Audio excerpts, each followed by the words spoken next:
Assalamualaikum warahmatullahi wabarakatuh, Sobat Pintarku dimanapun semuanya.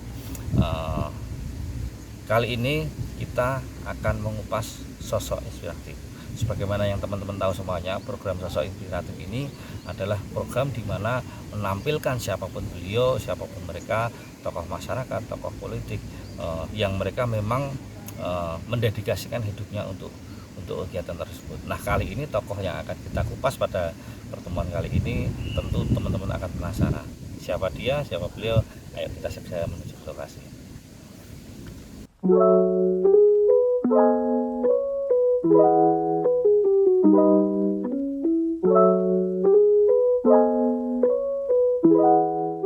Konnichiwa Sobat Pintar, kali ini saya ada di Tlatah Bagelen. Tlatah Bagelen ini kalau di luar Purworejo sangat luar biasa. Orang lebih banyak kenal Bagelennya daripada Purworejonya. Kali ini saya bertemu dengan beliau, seorang perempuan, seorang wanita yang luar biasa. Beliau adalah Mbak Tuturi Trisilowati. Apa kabar Mbak Uri ya? Iya, Uri aja manggil. Mbak Uri ya. Mbak Uri, senang sekali saya bertemu dengan panjenengan selaku sosok inspiratif yang menurut saya kehidupan panjenengan sangat menginspirasi.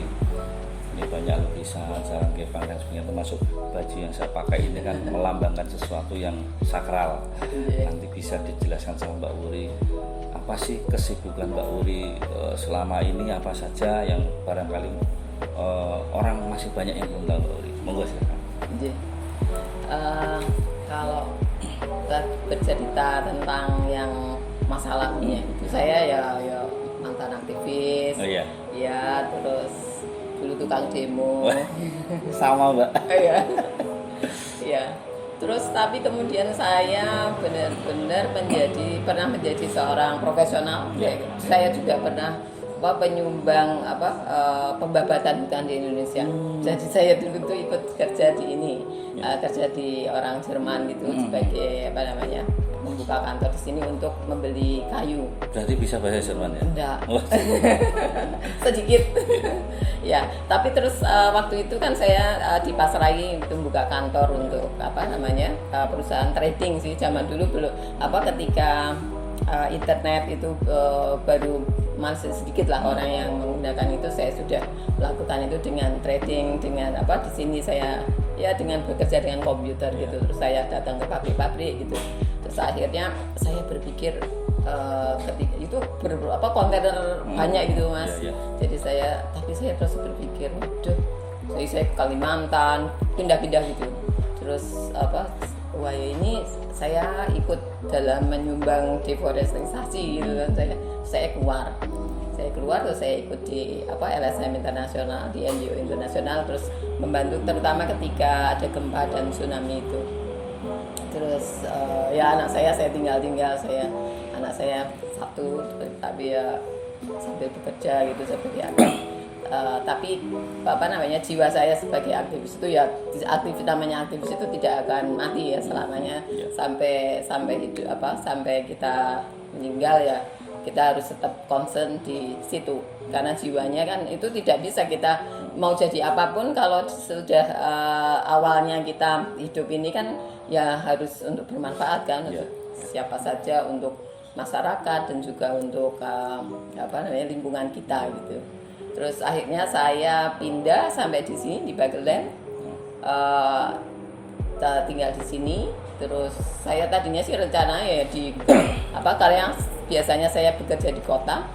Terus tapi saya pikir kok kebetulan saya ditawari ada rumah di desa yang terus waktu itu kan semacam kayaknya enak gitu loh, tidak di desa itu tentrem ayem gitu kan.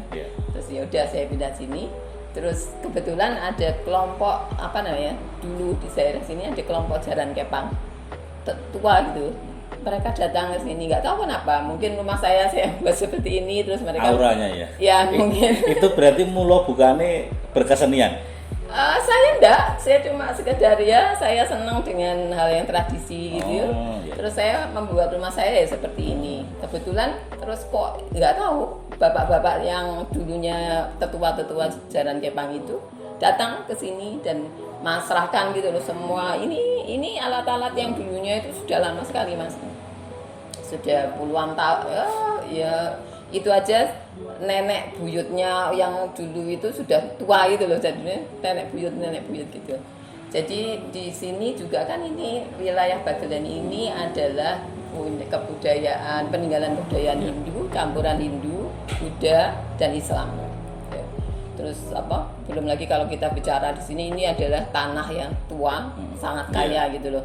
Jadi sudah sejak abad 8 itu dari Bagelen ini, daerah wilayah saya ini namanya Sidompyong.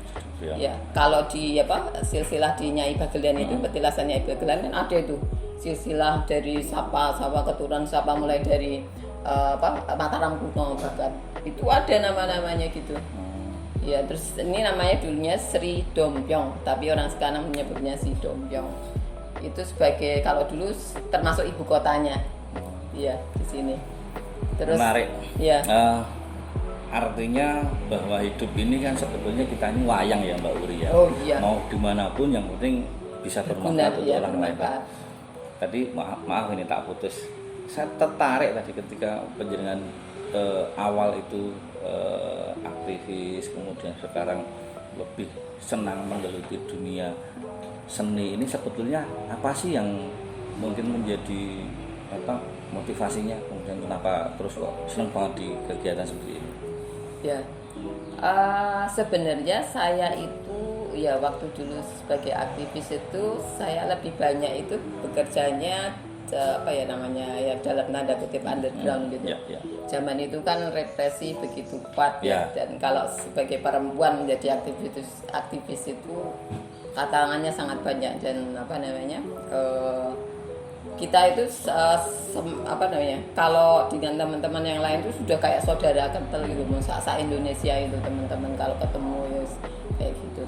Terus ya karena kenapa berkesenian itu karena ya di sini tadinya saya cuma pembagian tugas dulu. Dulu suami saya kerja di aktivis, dulu ini dia yang mau anak, terus kemudian saya yang bekerja, jadi gantian gitu loh, nggak bisa kalau kita hidup kalau sebagai aktivis saja gitu. Ya kan, karena nggak jelas itu kan masuk income-nya dari mana gitu kan, paling kita ngasih workshop atau jadi seperti itu. Nah terus saya yang ketika saya kerja jadi profesional itu, terus ya udah saya yang cari duit, terus setelah itu gantian lagi saya yang di rumah, terus suami saya yang kerja, tapi itu pun kasih kerja dalam konteks masih sebagai aktivis gitu. Iya. Terus di sini saya biasanya sebagai pusat, setelah diserahkan tadi itu yang udah kepang ini oleh ketua-ketua itu, mereka memasrahkan udah jenengan sekarang yang ngopeni gitu. Terus ya udah.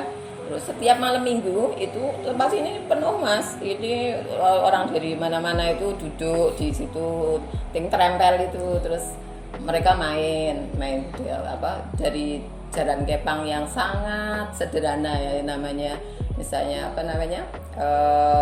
yang belum modifikasi atau tarian yang baru campuran itu belum kreasi baru, masih tradisi kayak gladen atau dia cuma ya sangat simpel gitu loh, tapi itu sebenarnya harus dipelihara karena itu landasan orang menari jalan kepang, karena itu sejarahnya juga kalau kita tilik itu kan bisa backgroundnya ketika di samping dia itu sebagai kesenian petani. Kesenian petani juga ketika di sini kan basis nih. Ketika perang di Ponorogo itu. Ya. Ini basis, dan di sini terkenal Kentol Bagelen itu. Soal para ksatria yang membela untuk merdeka itu. Ya saya sukai adalah ketika di kesenian jalan kepang ini, ketika kita pentas, Mas Budi sering nggak lihat itu pentasnya? Itu sebuah kesatuan orang siapa aja gitu loh, orang yang cuma pakai celana pendek terus di semir, terus ada yang jilbaban, itu campur orang tua muda laki-laki itu menyatu gitu, dan itu sebagai daya tarik ketika orang yang cuma jualan pecel geblek cuma ya modalnya mungkin 100 ribu atau 50 ribu itu datang gitu loh. Setiap Ada, bukan, ketika itu ada tanggapan. Iya, misalnya gitu. Wong sini ini dulu sebagai pusat, kalau orang jualan apa itu cilok atau apa mesti mampir sini. Tanggapannya di mana gitu. Ya, jadi mereka otomatis itu seperti apa ya? Ada magnet gitu loh bagi orang-orang kecil untuk juga ikut mengais rezeki gitu loh ketika Jaran Kepang itu pentas gitu. Terus yang kedua itu adalah ketika momen trans itu. Trans itu kan diantara lah, momen diantara ketika antara sadar dan tidak gitu. Dan itu menarik. Siapapun ketika melihat itu ketika teman-teman datang itu waktu ke sini itu juga mereka tertarik itu. Dan saya melihat bahwa saya tertarik dengan kesenian tradisi ini, terutama performance ya untuk seni pertunjukan dan yang tradisi dan yang nantinya dengan era 4.0 ini itu akan sangat susah gitu loh kehidupannya, karena apalagi semuanya kan sudah digital, terus hanya orang-orang tertentu yang nantinya yang bisa main dengan terutama juga yang melek misalnya dengan internet gitu. Tapi orang-orang nantinya itu seperti yang Harari bilang itu, Yuval Noah Harari itu kan ada sebagian nanti masalah orang yang nantinya terjilid dengan sendirinya jika dia tidak jika dia tidak lagi relevan kalau menurut Profesor Renal Kasali harus sering bisa beradaptasi. Makanya itu di sini saya melihat bahwa pentingnya untuk memperhatikan kesenian ini, karena saya melihat sangat kerakyatan sekali kesenian ini, dan ini perlu kita mendampingi terus, memberikan juga bagaimana to stay relevan gitu, karena kalau mengikuti ya cuma seperti zaman dulu aja gitu, itu akan susah ke depannya majunya. Jadi di sini teman-teman yang ikut di kelompok Kuda Kepang saya ini juga saya beri kayak semacam pengetahuan bagaimana untuk melanjutkan hidup wis rasah ning Jakarta wis ning kene wae gitu. Makanya dulu saya sempat membuat salon itu untuk teman-teman gitu. Ya, tapi idea dan reality itu untuk menggabungkannya itu memang perlu perjuangan. Perlu perjuangan. Bukan nggak setiap ide yang bagus itu bisa ditangkap gitu loh, Mas. Iya. Karena ide itu bagus itu banyak, tapi bagaimana ide itu bisa berjalan. Nah, itu yang agak sulit memang. Iya. Nah, Sobat Pintar, banyak yang belum tahu bahwa Purworejo ini kan memang kota pejuang, banyak pahlawan lahir di sini. Itu yang banyak orang sudah tahu, tapi banyak orang yang belum tahu bahwa sejarahnya di Bagelen ini termasuk raja-raja zaman dahulu itu keturunan dari sini. Makanya tadi ada Kentol Bagelen ya. Artinya Kentol Bagelen itu memang karakter jiwa pejuangnya itu luar biasa, termasuk Mbak Wuri ini. Di saat orang-orang di era globalisasi ini sudah berbicara hal yang modern, tapi Mbak Wuri ini dengan hati yang ikhlas masih ngururi kebudayaan Jawa, ngopeni Jaran Kepang, kemudian bisnis melukis sih memang sudah ini ya, tapi ini bagian daripada ngururi ya. Ini baju ini juga termasuk yang tadi saya sebutkan di awal, ini kan filosofinya dalam pawang ya Mbak Wuri. Pawang. Setahu saya Mbak Wuri juga pawang kan. Nah, apa sih? Mas, saya juga Jaran Kepang juga. Nah, ini apa sih yang menjadikan Mbak Wuri ini bisa menjadi seorang pawang? Karena kan itu kan perlu proses nih. Iya. Dari tadinya yang aktivis kemudian cinta kesana pawang. Enggak semua orang bisa menjadi pawang, karena tadi disebutkan Mbak Wuri datang ke sini bikin rumah seperti ini, tiba-tiba tetua-tetua datang. Itu kalau mereka tidak melihat sesuatu yang luar biasa dari sisi Mbak Wuri, nggak mungkin akan seperti itu. Gitu ya. Ya, coba gimana Mbak Wuri? Iya. Ini ya kalau kita bicara sisi spiritual ya, itu ada, saya punya kakak yang dari Bali gitu. Itu dia kayak kalau orang bilang dia punya indera keenam atau apa gitu. Itu datang.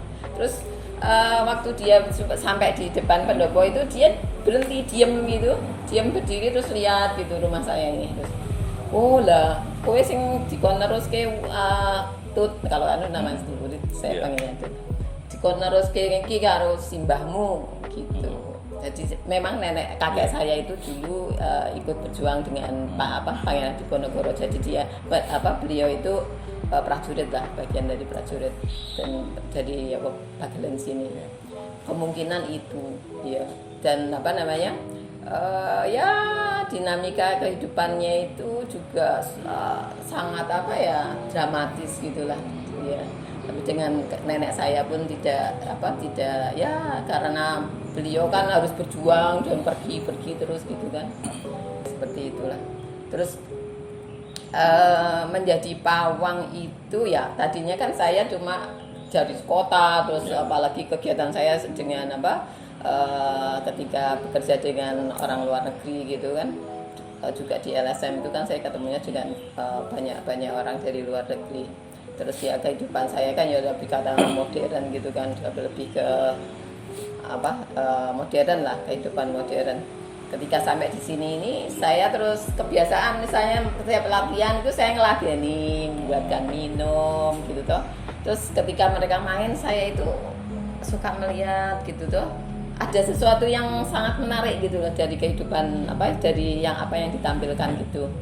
Terus saya melihat terus lama-lama ketika pentas selalu otomatis saya akan ikut. Kebetulan saya bisa melukis ya, saya yang bagian ngerias gitu. Jadi ketika ngerias itu para tetua itu juga saya rias. Ada yang menjadi role-nya Serang Kepang di sini. Namanya Pak Tumiran itu. Beliau itu umurnya sudah sekarang ya sekitar 70-an gitu. Tapi dia kerja sehari-hari itu deres dulu Mas. Di Bagelen ini rata-rata orang adalah penderes ya, juga Sunan Geseng beliau di sini ya. Itu waktu jadi Cokrojoyo itu ketemu Sunan Kalijogo itu beliau kan juga lagi deres. Lah itu Pak Tumiran itu salah satunya itu juga anggota Jalan Kepang yang juga termasuk tetua itu. Dia sekarang itu bisa untuk menghidupi keluarganya itu dia menderes pohon kelapa itu sehari itu 80 pohon, bayangin. Luar biasa. Bayangin 80 pohon dan beliau itu sudah jatuh dari pohon itu sekitar 10 kali atau 11 kali. Dan pernah beliau itu tulang punggungnya itu patah. Tapi dia ketika sakit gitu dia diam aja udah, diam, wis rasa diganggu dan dia nggak mau ngapa-ngapain. Berapa hari itu tiduran di kamar. Setelah itu sembuh. Iya, lagi buktinya sekarang sudah malah 80 bisa. Oh itu kan luar biasa. 80 pohon kelapa 2 kali kan dia naik turun. Iya. Itu.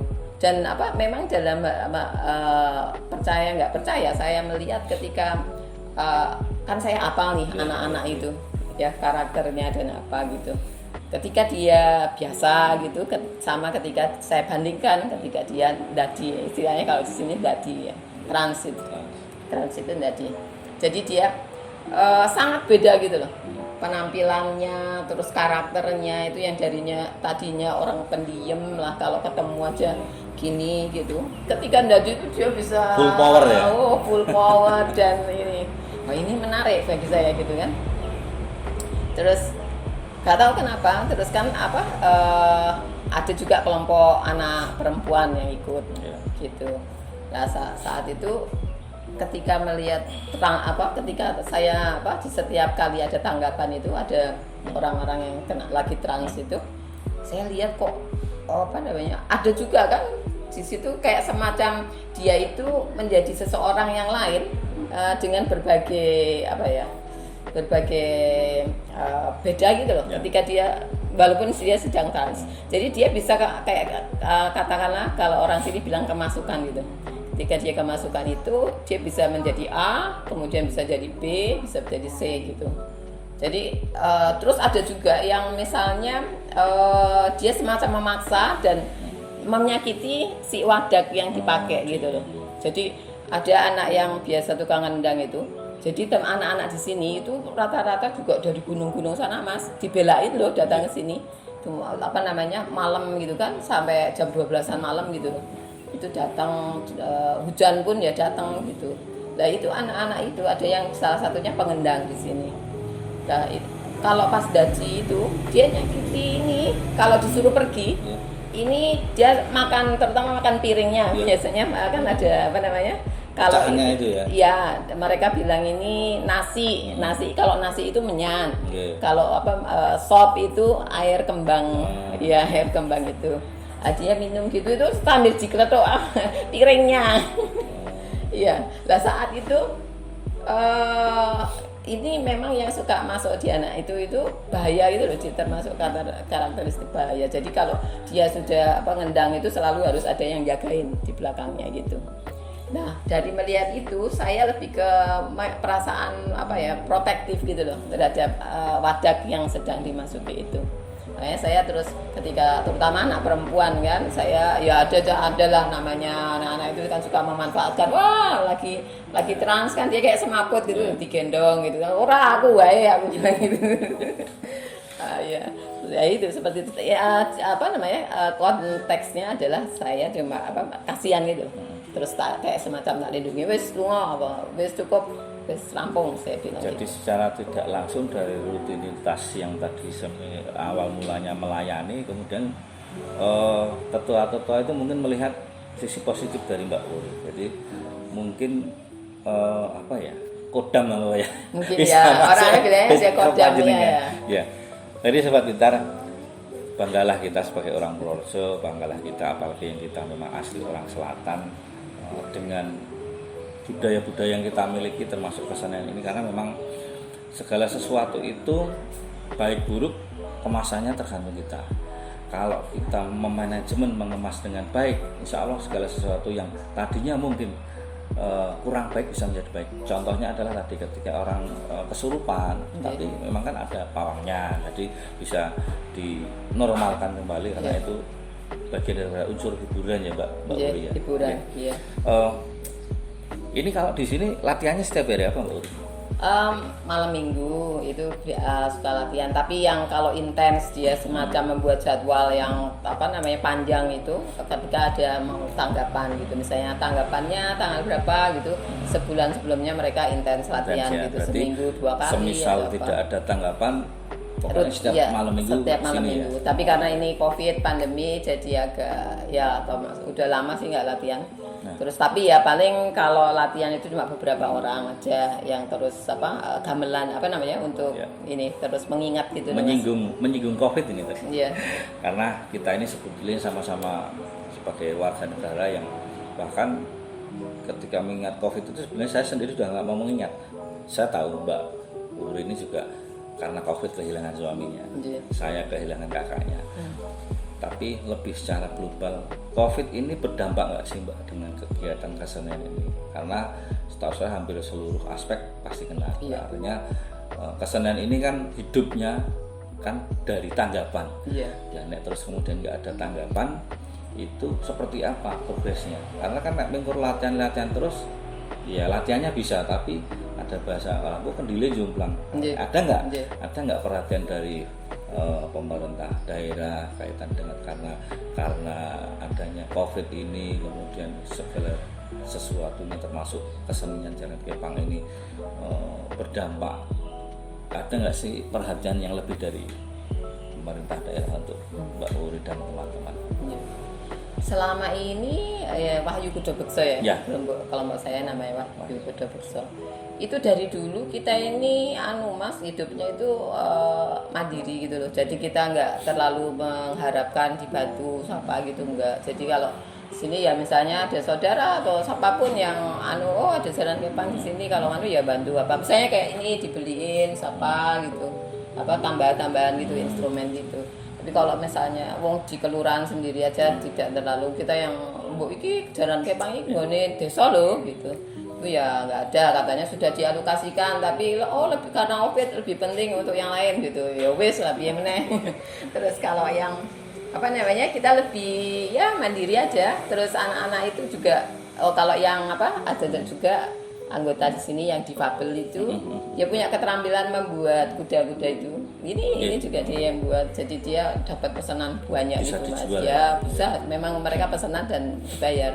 Terus dulu saya kan juga merintis kegiatan turisme alternatif yang ada dari teman-teman, dari mulai saya ya kenalan-kenalan yang punya teman-teman dari luar negeri gitu datang ke sini. Masih berjalan itu sampai Masih, ini berjalan proses karena COVID aja, dan saya ini sedang menggalang sedang membuat sesuatu dengan teman-teman agen turis namanya Via. Mereka itu kelompok yang progresif ya, anak-anak muda progresif yang dia tetap stay untuk memelihara lingkungan. Jadi membawa turis itu yo kowe ning di paranmu, yo kowe harus menyesuaikan diri gitu. Cocok itu Mbak, nanti dengan Gubuk Pintar kan bisa berjalan bersama ketika kami memberikan pelatihan bahasa asing.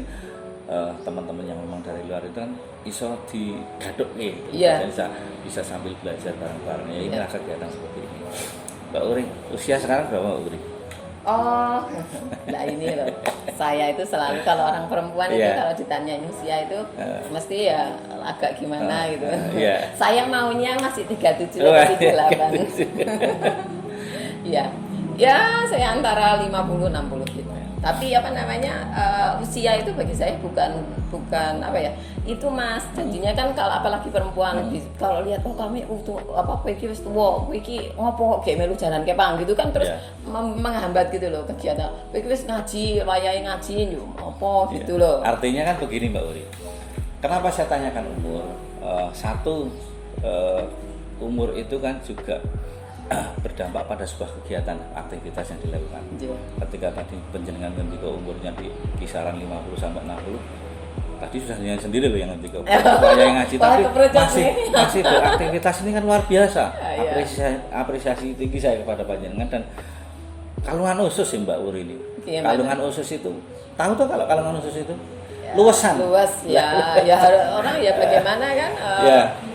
Artinya di usia yang sudah memasuki usia yang senja, ternyata panjenengan masih eksis di dunia kesenian, masih kersa ngopeni teman-teman. Lah ini kan satu hal yang luar biasa. Nah, tadi di depan disebutkan fighting spiritnya tinggi, artinya tidak dapat bantuan dari manapun nggak masalah, tetap berjalan karena ya memang seperti itu. Karena kita memang apapun jenis kegiatan kita, apapun aktivitas kita nggak bisa berharap sama orang. Nggak bisa. Kita hanya bisa mintanya, kita ikhtiar mintanya sama Allah, tapi kan tetap seperti itu ya Mbak Uri ya. Ya, jadi apapun ya, misalnya kita dapat apa sedikit dari mana, kalau kita memang konten saya karena terus nggak tahu di jalan kepangnya saya ada rasa seneng, terus kayak kan ini sekarang daerah saya ini kan dekat dengan bandara Mas, cuma 10 menit gitu loh. Ya, terus itu sebuah tempat yang nantinya itu akan ada semacam tabrakan culture yang di sini kan akan setahun setelah diprediksi itu ada kira-kira ada 20 juta orang akan merambah di daerah sini. Itu kan aktivitas yang luar biasa, luar biasa, dan masyarakat setempat ini kan harus ngerti gitu kan, harus makanya yang dibilang tadi kita harus stay relevan itu dengan kondisi yang 4.0 itu kan kita harus memberikan pengetahuan juga kepada mereka gitu loh, karena lama-lama mereka itu akan berhadapan dengan situasi yang susah gitu loh, susah apalagi ketika kita akan sebentar lagi menjadi mau nggak mau akan menjadi kota metropolitan gitu lah, sangat dekat tuh Mas. Nanti ada jalan tol juga ya. Terus ini kan orang-orang yang masih tradisional dan income itu kan nggak mungkin, mereka pekerjaannya rata-rata di sini adalah tukang. Tukang itu saya sendiri pernah ya kalau membayar tukang itu setengah salah orang jamak gitu loh Mas. Ketika dapat gaji langsung bawa anaknya ke toko untuk beliin susu dan dengan muka yang semeringah, padahal duitnya ya cuma segitu gitu loh. Karena bahagia itu sederhana sebetulnya. Lah ketika kita bisa berperan untuk memberikan nantinya orang-orang itu mengerti dia ada di posisi mana, dan hidup di desa itu saya selalu bilang kepada mereka ojo isen dadi wong desa gitu loh, karena dari desa itu pangan itu kan sumbernya dari desa Mas. Dan di situ juga mengapa saya juga sekarang ikut bekerja di BUMP petani Purworejo itu untuk bagaimana menyadarkan petani sendiri bahwa dia adalah soko guru untuk banggalah jadi petani lah ya. Iya, bangga jadi petani, dan dia itu adalah subjek bukan objek gitu loh. Walaupun hidupnya selalu menjadi objek, petani itu. Mulai dari menanam sampai dia menjual selalu aja dia bagian yang menjadi objek gitu. Nah, ini saya juga di samping Jalan Kepang, saya juga memberikan waktu saya untuk membantu petani gitu. Nah, kalau untuk yang untuk Kuda Kepang ini, Jalan Kepang ini saya linkkan nanti dengan wisata alternatif itu. Jadi mereka nanti saya minta untuk membuat ya ekonomi kreatif apalah yang mereka bisa buat gitu. Jadi mereka juga bisa sebagai penyuplai untuk apa yang kita perlukan gitu. Terus juga mereka bisa melakukan performance mereka. Terus dari situ mereka juga bisa mendapatkan imbalan di situ. Terus ada menyadarkan mereka pentingnya gotong royong di era 4.0 ini. Kalau sendiri-sendiri susah, kita memang harus lebih ke berjejaring. Ini dengan Mas Budi juga nanti ini sangat menarik ketika ya kan. Terus baru lagi ada kita bisa mengeksplor di lingkungan kita. Ini kebudayaan sangat kaya, jangan sampai terus tereksploitasi dan nantinya tidak bisa dipertahankan gitu. Tapi nggak ada hubungannya sama wadas ya Mbak ya? Nggak ada. Nggak ada. Mbak, ya Mbak Uri dulu cita-citanya apa sih Mbak? Saya dulu tuh pengen jadi pengarang tapi ya. Pengarang tapi lulusannya sastra Inggris. Author, ya. Simpel mah cuma pengen jadi author. Terus yang terakhir ini ya berguna bagi masyarakat, bagi diri saya sendiri terutama keluarga masyarakat. Ya seperti itu. Pada umumnya gitu. Harapannya apa Mbak Uri? Karena di usia yang sekarang ini semestinya kan nanti ada proses regenerasi, regenerasi dari penjenengan mungkin ke putra nih atau ke siapapun seperti tadi cerita di awal itu tiba-tiba kok mak bedunduk langsung ke penjenengan itu kan nanti pasti ada cerita yang kayak gitu. Harapan penjenengan ke depan untuk segala kegiatan yang penjenengan lakukan ini apa Mbak? Ya, saya ingin daerah sini paling nggak Purworejo Selatan ini tetap bertahan di kehidupan mereka yang asli dan itu tidak terusik dengan dekatnya dengan bandara itu, tapi juga bisa memanfaatkan itu. Dan kita yang punya pengetahuan ya kita bisa saling bergotong royong dan membuat networking bagaimana membuat masyarakat ini berjaya. Dia sadar bahwa dirinya itu di daerah sini walaupun ini adalah daerah pedesaan dan ini menyumbang hidup mereka dan berkesenian apapun itu adanya sinergi satu sama lain untuk membuat mereka tetap mandiri, merdeka Mas, harus merdeka. Artinya output dari obrolan kita Mbak Uri bahwa di era globalisasi sekarang ini, era modernisasi sekarang ini kita nggak boleh hilang Jawa nih, nggak boleh hilang desa nih. Kita belajar tetap ada peribahasa belajarlah sampai ke negeri Cina, tapi ingat bahwa kita ini tetap orang Purworejo, orang desa yang harus bangga dengan desanya. Terakhir Mbak Uri, ini saya ngobrolnya seneng banget. Kayaknya baru sebentar. Terakhir Mbak Uri, saya selalu karena kami kan kegiatan kami ini kan namanya Gubuk Pintar Purworejo. Kami memberikan pelatihan bahasa asing secara gratis. Dan mungkin nanti bisa ditambahi dari Mbak Uri yang punya Mbak Uri dari channel-channelnya. Kami kan memberikan pelatihan bahasa asing itu kan Inggris, Jerman, Prancis, Jepang, Arab, Korea, Mandarin di masyarakat secara gratis. Challenge kami adalah, dan saya tahu Mbak Uri ini kan sastra Inggris. Sampaikan kepada sobat pintar dalam bahasa Inggris atau boleh juga bahasa Jerman lah kalau tadi kan sempat bicara mungkin slogan pedoman hidup sedikit saja lah dalam bahasa Inggris untuk teman-teman sobat pintar. Ya, kalau Jerman sih paling ili bedi sama Zusammen arbeiten. Ya, kalau Inggris you must in this reality, in this situation we must adapt ourselves and we have to be like never give up in everything the problem we face. Of course we have so many problems in this world and especially now the world is not in separate location, but now it's starting to be close each other. Even in other country, with another country, we living like very close because of this internet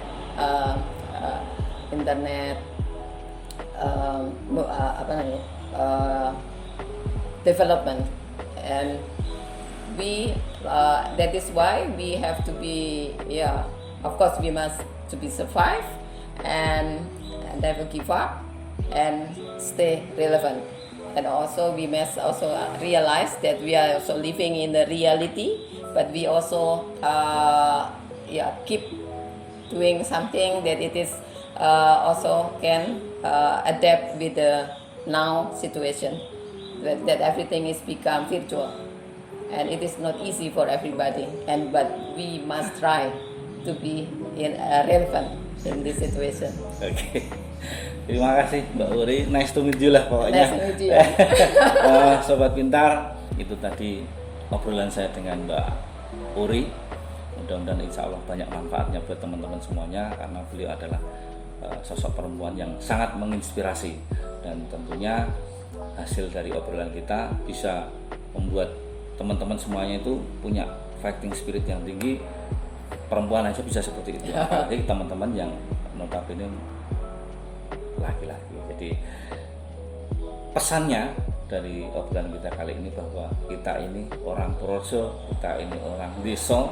Jangan lupakan itu, dimanapun kita tinggal, dimanapun kita berikhtiar, harus selalu menjawani, harus selalu desa. Itu saja Sobat Pintar, terima kasih. Assalamualaikum warahmatullahi wabarakatuh. Waalaikumsalam warahmatullahi wabarakatuh.